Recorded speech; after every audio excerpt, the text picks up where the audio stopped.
Estudiantes es el campeón del fútbol argentino. Así que sí, felicidades pincharratas por el título.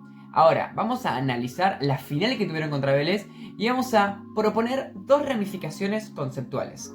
Por un lado, una defendiendo a Vélez y por otra, la que defiende al campeón del fútbol argentino. Esto va a estar relacionado, por un lado, con la jerarquía y cómo es un argumento tan utilizado pero que muchas veces queda muy poco implementado en la profundidad de las argumentaciones, como hay veces que supuestamente vos al tener jugadores más renombrados o de más talento, los partidos importantes te van a destacar, pero esto no siempre aplica y puede ser que la juventud, que lo impredecible y que lo colectivo sea superior.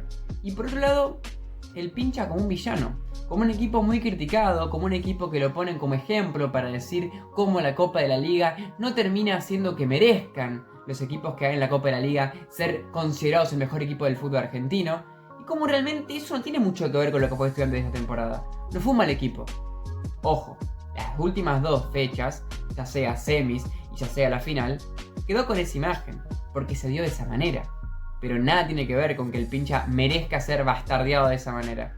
Y por ende, ya sea los dos caminos, apoyando a los jóvenes subcampeones que aparentan tener mucho futuro, o a los experimentados campeones que se encaminan ahora en la Copa Libertadores en un partido complicadísimo, vamos a hablar de las dos cosas. Por ende, sin más preámbulos, analizamos Vélez 1, Estudiantes 1, y el pincha se lo llevó por penales en esta hermosa competencia que se llama Copa de la Liga. Este primer tramo del video voy a encaminarlo por la vía que me parece más justa para empezar, que tiene que ver con la del campeón. Que si fuera un caso en el que estaríamos todos de acuerdo, que es un merecidísimo y glorioso coronado como el mejor del fútbol argentino, seguramente empezaría por lo que a mí me parezca más interesante. Pero no creo que sea el caso, y por tanto el mensaje lo pongo también desde ese punto de vista. Saliéndome de mi programa habitual de analizar los partidos en base a lo que pasó en los 90 minutos, voy a hablar un poco de la campaña de Estudiantes, para justamente hacer una apología y un análisis mucho más profundo de lo que significa este torneo, que no solamente son la semifinal y la final. Estudiantes, muchas personas lo atacan con argumentos, algunos válidos, otros no tanto, con respecto a esto, a unas últimas dos jornadas en las que contra Boca se aprovechan de la expulsión de Lema y contra Vélez quizás son inferiores por muchos tramos, Vélez les empate el partido con uno menos, y de que toda la sensación que había era de que el que se había esforzado mucho más, el que había tenido más ocasiones de gol, el que había tenido mejores rendimientos individuales, era su rival. Ahora, ¿eso es cierto? Sí, tiene mucha verdad. Pero eso simplemente hacer el que analiza a alguien este concepto de merecimiento cuando realmente no está viendo la imagen general. Ok, las últimas fechas pasó esto, pero ¿qué pasó a las anteriores? ¿Cómo venía este equipo? Punto número 1, cuartos de final. Una fase eliminatoria directa. Fue el partido más bueno de un equipo a partir de esa instancia, el de Estudiantes contra Barracas. Un partido demoledor. No hubo ningún otro parecido, ni medianamente parecido, en toda la fase de playoff. Ni en cuartos, ni en semis, y obviamente tampoco en la final. Esto es un mérito en sí mismo. Estudiantes fue un equipo que fue el único que pudo destacar y decir, gané absolutamente de manera merecida en esos cuartos de final. Obviamente también Boca ganó de manera merecida, pero es incomparable. Y uno puede pensar que es porque era Barracas, pero Barracas viene siendo un equipo muy difícil en la zona A, y Estudiantes se lo tragó de un bocado y con una jerarquía, que justamente vamos a hablar de esto después, y con una solvencia total. Ahora, vamos a los partidos anteriores. Estudiantes, dentro de lo que fue la eliminatoria de los 14 fechas que hubo, fue un equipo súper consistente también, teniendo muy buenos partidos, como los primeros 4 partidos que tuvo, sacando el que tuvo contra Racing, que fue un empate, ganando a rivales débiles de manera consistente, algunos partidos de visitante y siendo muy superior, más allá de las diferencias de los resultados que a veces son engañosas. Después tuvo una pequeña rachita incómoda, derrotas contra Platense y Sarmiento, pero le ganó a Boca, que le ganó después también, pero le ganó a Boca el partido que tuvo después de lo que pasó con Altamirano, con cierto rasgo de fortuitidad, pero en un partido que estaba muy trabado de todas formas. Además, le ganó a Godoy Cruz, que fue el equipo que más puntos sumó y de visitante. También le ganó a Newell's, que fue otro de los equipos que estaba ahí peleando por muchas partes de la Copa de la Liga. Le ganó a Lanús, que fue otro de los equipos. Si analizamos los equipos que estuvieron hasta el final peleando, contra Defensa y Justicia solamente cayó de visitante. Después contra Racing empató y le ganó a todos los demás. O sea, estamos hablando de un equipo muy consistente en los partidos importantes, que le ganó al equipo que más puntos sumó, que tuvo el mejor cuarto de final de todos los cuartos de final y el partido con mayor diferencia de cualquier eliminatoria directa de los mejores equipos del fútbol argentino, y que no solamente conseguía resultados, sino que los conseguía con merecimientos, con buen juego. Además de haber tenido una de las goleadas más evidentes y más explayadas, digamos, más que nada hablando de las últimas fechas, que fue la de Central Córdoba, que metió 5 goles cuando ya estaba jugando Copa Internacional. O sea, se acumulan una cantidad de merecimientos para lo que significa este torneo, que obviamente después no se demuestran tanto en los partidos de las semis y de la final. Pero no hay que olvidar, esto es lo que analizamos mucho en el video, cuando hablamos de Boca Estudiantes, que el pinche estaba reaccionando en el segundo tiempo. El problema es de que la reacción fue así de cortita y apenas empezó a tener un par de jugadas de conexión, ya consiguió el gol, porque se equivocó Lema. Pero nadie sabe qué hubiese pasado si Boca no se equivocaba. Quizás Boca ganara el partido, pero quizás Estudiantes lo empataba por su propio merecimiento, cosa que no le dejó el propio contexto del partido. Y llegamos a Vélez. Que Vélez es un partido que, desde mi punto de vista, está bastante mejor el equipo de Liniers en los primeros 45 minutos, que es evidente, eso no hay dudas, era bastante superior. Le meten un gol, Estudiantes con un golazo de Mancuso se pone en ventaja, pero a partir de ahí Vélez hizo sus merecimientos y Estudiantes también. Un partido que se tornó mucho más parejo. Incluso si bien Vélez le mete un gol de contra justo después de la expulsión, en ese momento el partido ya no estaba tanto a favor de Vélez. La mayor superioridad surgió más que nada en los primeros minutos. Después, el impulso anímico que tuvo el Fortín al tener el expulsado de Estudiantes tras el empate, ya se transformó todo en un caos psicológico que sí generó que Vélez tenga un empujoncito final. Pero incluso si uno ve la prórroga, una prórroga bastante típica en el sentido de que no hubo mucha emoción ni nada. Y finalmente, tu arquero es parte de tu equipo, es parte de tu mérito. Tener un buen arquero que ataje penales es parte de tu equipo, es parte de tu mérito. No es que es algo aparte del merecimiento. Porque si vos me decís que Estudiantes fue un equipo que toda la temporada ganó partidos que no se puede creer cómo los ganó, ok. Pero la realidad es que las semifinales llegó por puro merecimiento, uno de los equipos más consistentes. Por ejemplo, son la misma cantidad de puntos que River, que fue el puntero de la otra zona.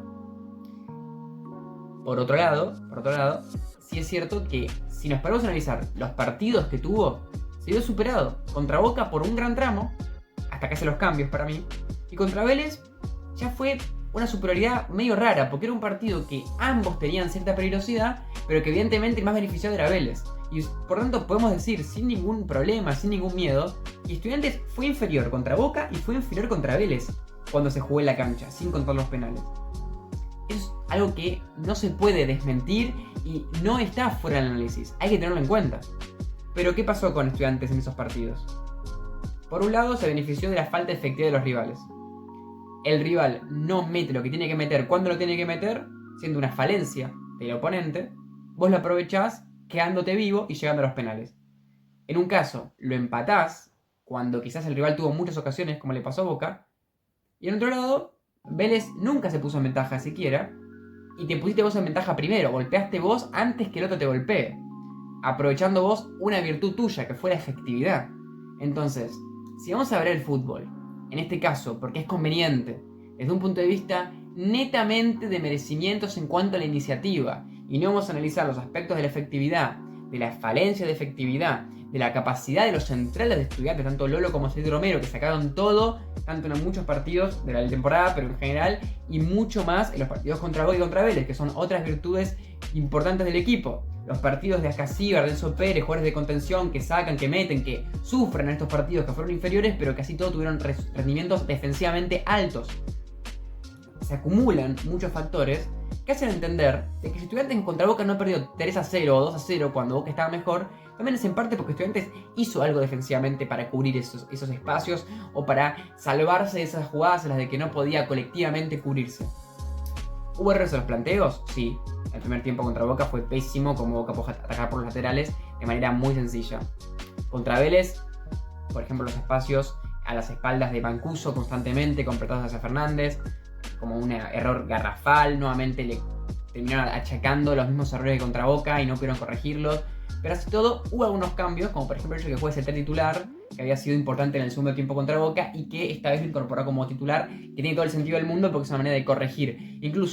Cetré, que se movió de un lado para el otro en el primer tiempo para ayudar, hizo que el segundo tramo del primer tiempo Vélez tenga más dificultades para atacar por la banda derecha, que no fue que dejó de atacar por ahí, pero sí tuvo una decadencia en ese aspecto comparado con lo que había sido al principio. Los cambios dentro del partido, tácticos internos y de los cambios que hizo Domínguez también tuvieron mérito.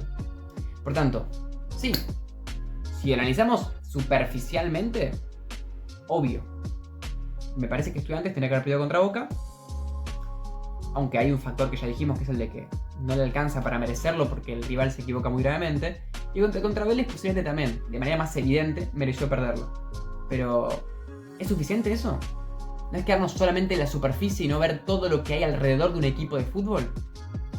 Para mí, Estudiantes, no tiene sentido analizarlo como si es un campeón justo o un campeón injusto.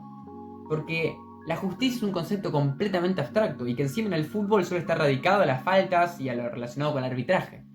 Y si no lo perjudicaron arbitralmente a su rival, me parece que va a ser justa su victoria. Ahora, el merecimiento de cada partido va a radicar en el punto que vos lo mires. Cuanto más específico seas, cuanto más indagues en cada detalle, te vas a dar cuenta de que si un equipo no metió goles, es por sus errores, que le restan su merecimiento. Y si un equipo se salvó por su arquero, por sus defensores, por sus mediocampistas, por su efectividad, por su jerarquía en los penales, son por virtudes propias. Y por tanto, al detallar las cosas, uno puede vislumbrar que puede ser que sea subjetivo y que sea relativo todo, pero todos tienen su merecimiento. Y no creo que ningún partido haya sido descabellado que Estudiantes saque un empate. Por tanto, esta es mi apología de Estudiantes. No exenta de críticas, pero sí entendida más que nada en un contexto en el que veo que mucha gente opina lo contrario. Si no lo fuera así, no creía que sea necesario una opinión como esta. Ahora, no crean que Vélez lo dejo para el segundo lugar porque crea que es un equipo que no lo merezca por ser subcampeón o piense que ser subcampeón no tiene ningún valor. Para nada pienso eso, al contrario, creo que desde un punto de vista real te puedo decir de que si fuera un mundo más coherente, el que estaríamos viviendo hoy en día, y que hubiesen valorado sin tanto regaño la victoria de Estudiantes, yo hubiese empezado por Vélez. Porque no siempre se valora el subcampeón, pero como en este caso creo que sí se valora mucho más, no del lujo de poder mi valoración, que es específica y que va a ser puntual, darla en este segundo tramo del video, que entiendo que muy pocas personas van a llegar hasta acá en comparación con las que pudieron haber empezado a escuchar la parte de Estudiantes. Vélez tuvo un partido que para mí puede ser considerado, entre comillas, consagratorio, desde un punto de vista de ver como muchos nombres tienen partidos increíbles en un partido de mucha tensión. Tienen partidos increíbles, quiero decir, tienen rendimientos individuales alineados con lo colectivo y de que no dejan de destacarse en particularidades, en apariciones propias. Y voy a poner un par de ejemplos, pero realmente es muy llamativo como muchos jugadores que uno en la previa de cualquier torneo podría pensar como genéricos, jugadores de rol que no van a destacar por sí mismos, terminaron siendo determinantes en un partido contra un equipo que tenía nombres para tirar para el techo. Acá llega la parte de la jerarquía. Yo pienso que es un término que siempre hay que analizarlo en torno a la actualidad. Siempre puede pasar que un tipo que no tiene forma hoy te aparezca y te mete una chilena o te mete un tiro libre y te gana el partido por jerarquía. Pero eso no creo que esa jerarquía, tiene que ver más con la técnica. La técnica está relacionada con la jerarquía, pero si la jerarquía va a ser un argumento que sea aplicado de manera regular, yo creo que no es aplicable con un jugador que no está en forma. Sí puede aplicar una vez y quedar como que coordinó, pero en realidad va a tener que ver con una casualidad y no con una realidad. Vélez no es que tiene más jerarquía que Estudiantes, estoy queriendo decir, sino que si tenía menos jerarquía, la sobrepasó. Por un lado, a nivel táctico, Vélez tuvo un juego vertical y que al mismo tiempo de eso vertical era dominante. Esto quiere decir que si bien no tenía una posesión lenta de que vas aplanando al rival poco a poco con un montón de toques horizontales, no es que Bausat hizo 1000 pases y Ordóñez también, y teníamos a los centrales en mitad de cancha constantemente tocando la pelota una y otra vez como hace el Manchester City. Fue algo más parecido, y esto obviamente salvando las distancias, a lo que puede hacer un equipo de escuela alemana, como puede ser uno de Klopp. Un juego que es asociativo, pero que es más vertical, pero que al mismo tiempo presiona cuando hay que presionar para recuperar la pelota. Entonces esto consistía en Estudiantes, cuando lograba recuperarse de los ataques que hacía Vélez, que eran veloces y que muchas veces eran en jugadas de 2 contra 1, o aprovechaban la velocidad de algún jugador por banda para hacer los espacios, Vélez estaba bien ubicado para recuperar. ¿Quiénes recuperaban? Bausat, que tuvo un partido increíble. Creo que es un jugador que se nota como es muy importante que encuentre un lugar táctico en el equipo. En Defensa y Justicia lo hacía muy bien. Después volvió a Boca, tuvo un paso que fue muy desapercibido. Y ahora en Vélez encontró de nuevo un lugar donde su esfuerzo físico, sumado con su talento que tiene para pasar la pelota, para tener cierta capacidad de conducción y de regate, puede darle mucho a un equipo. Que no se destaca todos los partidos, pero que sí rinde bien todos los partidos. Que es algo súper importante para cualquier equipo que se quiere construir desde abajo, ¿no? Desde un planteo más institucionalmente relacionado con el crecimiento de a poco. Clave un jugador regular. Pero fíjense, Bouzat. Por un lado tenemos un jugador que tenía todo para este equipo en el día de hoy, porque por un lado tenía la capacidad de triangular, de avanzar en los momentos indicados, más que nada cuando el partido se empezaba a ordenar durante el segundo tiempo, donde había 10 contra 10. Pero por otro lado, cuando el partido estaba en ese trámite que hablamos al principio, estar como un jugador bien parado, concentrado, para que cuando de repente Estudiantes despeja la jugada que vos intentaste generar, o cuando intentas salir Enzo Pérez con un pase o Ascasia con un pase, lo puedas anticipar. Obviamente no eran los únicos que anticipaban. También intentaba anticipar Diego Gómez, que tuvo un partido en defensa muy sólido, un partido increíble. Diego Gómez tiene todo el futuro del mundo, y hace rato se lo dice esto, pero bueno, creo que al ser un partido importante y creo que con un contexto tan difícil por el rival que tenían, que es muy bueno Estudiantes, fue como un partido que se puede llamar consagratorio para él, y para mí es buenísimo, y siempre lo fue, pero bueno, hoy jugó muy bien y vale más, porque es un partido más difícil. Por otro lado, también teníamos a Joaquín García, que defensivamente estuvo muy bien, pero que también en ataque participó. Elías Gómez, que fue un partido muy parecido a los que suele tener, por ejemplo, Benavides en Talleres, que no desbordó tanto como lateral, sino que era más un pasador que estaba ubicado por izquierda, como una especie de 11 en un 4-4-2, que juega por izquierda, al lado del doble 5, no tanto como un jugador que va a desbordar, sino como un jugador que se queda parado por la marca, por no estar demasiado regalado, pero al mismo tiempo es una amenaza, porque lo puede hacer. Entonces, un rol que no se usó tanto, pero en parte porque era lo que el equipo necesitaba. Y porque como las jugadas eran verticales, cuando vos querés ser rápido, lo más común es de que el que corra es el extremo. Porque si el extremo tiene que esperar al lateral para que llegue hasta el final, evidentemente el rival se puede acomodar. Salvo que sea una jugada muy puntual en la de que justo Elías Gómez haya quedado muy adelantado. Pero obviamente, lo lógico sería que si querés ser rápido, busques rápido a Fernández.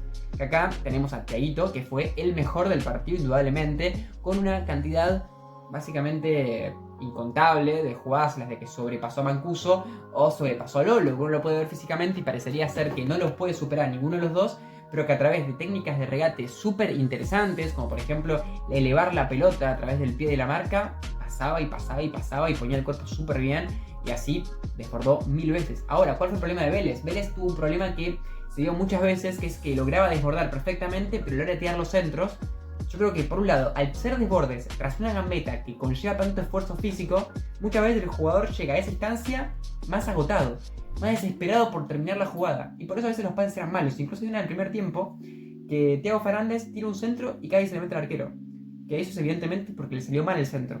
Pero esto no lo digo como una crítica hacia él, sino como una explicación de lo que estoy argumentando en este punto, de que como muchas veces los regates de Thiago Fernández eran tan buenos y venían de tan lejos, que cuando llegaba a tirar el centro ya estaba más cansado. No tenía una condición en la de que llegaba cómodo. ¿Por qué?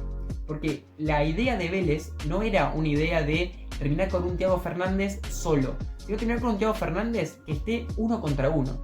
Y claro, al tener un duelo 1 contra 1, eso quiere decir que tiene que esforzarse para pasar. Y como los centros los solía tirar después del duelo 1 contra 1 y no antes, el esfuerzo lo hacía primero y el centro después. Ya sea por falta de jerarquía o también por un tema del partido puntualmente, cómo lo marcaban, que tampoco lo marcaban mal cuando estaban pegados a él, puede ser que eso haya provocado que los centros no sean tan buenos.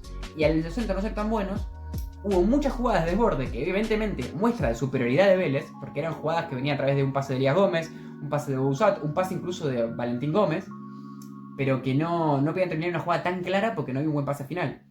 Pero no es el único problema del de Thiago Fernández y la teoría posible de los centros mal tirados por diferentes razones, sino también el tema de que en el área no había jugadores. Y esto tiene que ver, por un lado, porque Aquino, como normalmente eran jugadas rápidas, no llegaba al área, que es uno de los posibles jugadores. Piscini tampoco solía llegar y como mucho pisaba el área grande por atrás, cosa que para los centros tan cercanos que eran los que tiraba muchas veces Thiago Fernández, quedaba muy lejano. Y encima, con los centrales que tiene Estudiantes, si te das una pelota al área, la despejan, no van a dejar pasarla. Era un buen partido de los centrales Estudiantes más allá de todo. El problema principalmente quizás fue un poco Lolo cuando tenía el 1 contra 1 contra Thiago, pero por lo general una vez que la pelota llega al área y la suelta, está libre, la pelota está mucho en ventaja para los centrales del pincha. ¿Por qué? Porque tenías un solo 9, Vecino. Y no estoy criticando el planteo. Si Vecino hubiese tenido un partido más inteligente en su movilidad, hubiese tenido un partido en el que haya ganado alguna vez en anticipando, se haya movido simplemente de una manera un poquito más teniendo en cuenta lo que hacía Vélez al atacar, quizás hubiese empezado ganando Vélez mucho más rápido. La realidad es que no pasó y que muchas veces Vélez llegaba a lo difícil que es tirar un buen centro o un centro en una condición de superioridad, pero no había nadie en el área. Porque Bouzat no es un jugador que esté para estar en el área. Porque Ordóñez tampoco lo es. Entonces, si te pones a contar, aquí no nos llega, porque a veces el mismo le hizo el pase a Thiago Fernández. Vecino está solo en el área y tuvo un partido que no se mueve bien, pero así todo está solo. Aunque se mueva bien, va a tener marca. Y Pizzini no llega tampoco. Entonces, ¿quién va a estar en el área? Es como generás la fórmula perfecta para hacer algo que es muy bueno, pero finalmente queda un poco opacado. Esto no quiere decir que él no haya tenido ocasiones de gol, pero si analizamos, por ejemplo, ¿no?, la cantidad de atajadas que tuvo Mansilla en los 120 minutos, tuvo 4. Y si analizamos la dificultad de esas chances claras de gol que tuvo Mansilla, no fueron tantas. Realmente no tengo la estadística puntual, pero si analizaríamos específicamente los expected goals que evitó Mansilla sacando los penales a tanda de penales, no fueron tantos. Vélez tuvo peligrosidad, pero no específicamente generada a través de tiros al arco súper claros. Al contrario, por lo general tenía más que ver con desbordes, que son súper importantes también para el fútbol, pero no tanto por otro tipo de jugadas que tienen más que ver con el remate al arco. Tuvo, por ejemplo, ese remate de Ordóñez de fuera del área que fue increíble, que era el travesaño, un remate recto, muy bien pateado, pero más allá de eso, tuvo otras que no venían específicamente de esa generación tan buena que tenía. Tuvo muchos tiros en todo el partido, tengan en cuenta que jugaron 120 minutos, pero no fue un número descabellado ni mucho menos. Ahora, de todas formas, la realidad es que más allá de todas las mini críticas que le hacemos a Vélez, Estudiantes no estaba mejor, al contrario, tenía menos la pelota, le costaba mucho mantenerla, la perdía, Vélez tenía una marca mucho más férrea, mucho más interesante desde el punto de vista de cómo se movían, mucho más interesante desde el punto de vista de cómo se acercaban los que tenían la pelota, se notaban las impresiones de Estudiantes cuando Vélez era preciso. La diferencia era abismal, pero bueno, el tema es que aparece Mancusi y clava un golazo en un tiro de esquina, una jugada muy parecida a la que había tenido antes Ordóñez. Con sus diferencias, pero el punto es que un corner que lo sacan por un pase y que le queda a un jugador que queda cerca de la boca del área y que ahí le pegan. Uno entró, otro no. Excelente el tiro de Mancuso, que bueno, abre el partido. Después llega el momento del segundo tiempo, tenemos un montón de situaciones más de gol de parte de Vélez, la jugada del gol de el pibe que entra y no creo que haya un patrón tan claro de superioridad como el que sucede en esa primera parte del partido y en el primer tiempo en general. Creo que después ya es un partido que se maneja más por las emociones y que, bueno, por ejemplo, si nos fijamos, el primer tiempo tuvo 8 situaciones de gol Vélez, el segundo tiempo tuvo 6 nomás. O sea, 6 en cuanto a tiros al largo, quiero decir, porque recordemos que hay ocasiones de gol que no son con tiros al largo y que son con centros y demás. Pero fíjense que, por ejemplo, ¿no? Y perdón que bajo la cabeza porque siempre estoy leyendo los datos que me parecen importantes en este caso para recalcar que hay una imagen que queda en la cabeza pero que a veces que no se coincide con lo que pasó. Vélez el primer tiempo dio 11 centros y tuvo 8 tiros. En total, no al arco. Al arco tuvo 2 nomás. Pero eso es lo de menos porque al arco no, eso no tampoco es tan relevante a un nivel de la peligrosidad que puede tener la jugada. Ahora, en el segundo tiempo tuvo 6 tiros, 1 al arco. Y en cuanto a jugadas en las que tiró centros, tiró la misma cantidad. O sea que tuvo evidentemente un menor volumen e inclusive a nivel efectividad tampoco mejoró. Porque tuvo 2 centros que conectó de 11. O sea, estuvo una estadística floja. Lo que pasa es que la imagen que queda es que tenía un jugador menos y que de contra lo empata. Y curiosamente Vélez nuevamente aprovecha que el rival se acerque más al arco al arco propio, porque tenía un jugador más y quería liquidarlo, para a través de una contra liquidarlo. Y perdonen que recién no puedo nombrar al pibe, me había olvidado el nombre, pero ahora lo menciono sin problema, Alejo Zarco, que hace una jugada muy buena, pero que de todas formas tampoco es tan buena. Hay que tener en cuenta que la jugada tiene una virtud en el primer enganche, pero finalmente el remate no hubiese sido gol de no ser por el desvío. Pero de todas formas, meritorio, momento totalmente efusivo, épico, con la hinchada vuelta loca, con un jugador menos, lo empatan, se lo llevan por delante, inclusive después de la expulsión del jugador de Estudiantes, llega el momento del tiro libre de Aquino, parece que entraba, parecía que lo ganaban, fuera de joda, o sea, era indudable, pero lo ganaban por una cuestión psicológica. Y el partido del segundo tiempo estuvo mucho más parejo. Estudiantes tuvo nombres interesantes en Ascasíbar, en Cetré, que para mí fue evidentemente el mejor de Estudiantes, pero por mucho. Porque a él lo encontraron aunque sea para que corra, para que gambetee, para que luche, recuperara pelotas. Cuando estaba el partido 1-1 o 1-0 generaba faltas. Terrible. Thiago Palacio, por ejemplo, que venía siendo la figura de Estudiantes, bajó mucho, no apareció en general. Claro, como Estudiantes encontró que por adentro no podía pasar porque Vélez estaba defendiendo muy bien. En ese intento pincharrata de un juego más directo, más vertical, ahí era mucho más útil C3. Y también por esa razón fue que estuvo mejor, porque en general Palacio se destaca mucho más por desmarques hacia atrás, buscando gambetear desde ese lugar o hacer algún pase hacia el jugador que se desmarca.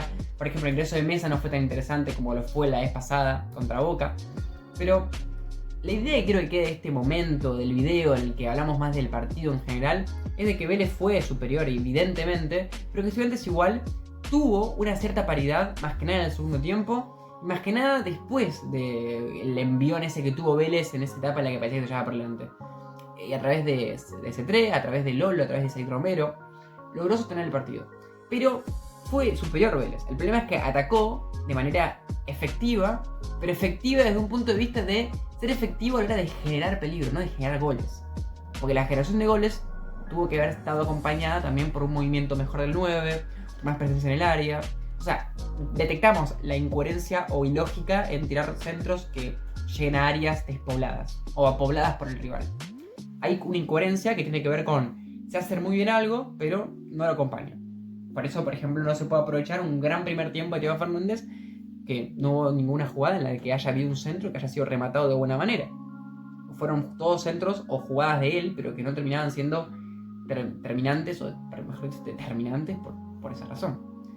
Quiero declarar que este partido posiblemente sea uno de los que más me haya desorganizado para hablar de ellos, porque no lo vi de nuevo, porque ya pasaron un par de días y porque bueno, estuve con exámenes estos días, hoy rendí uno de filosofía antigua y por esa razón estoy un poco más perdido que de costumbre, no tengo tanto en la cabeza todos los sucesos, pero me gustaba hablar de esto porque hablé de los partidos de cuarto, de los partidos de semis y no me quería quedar sin este partido que aparte lo disfruté un montón, fue un gran encuentro y otra demostración de lo linda que es la Copa de la Liga, más allá de todo. Ya lo expliqué en torno al merecimiento de Estudiantes en la primera parte.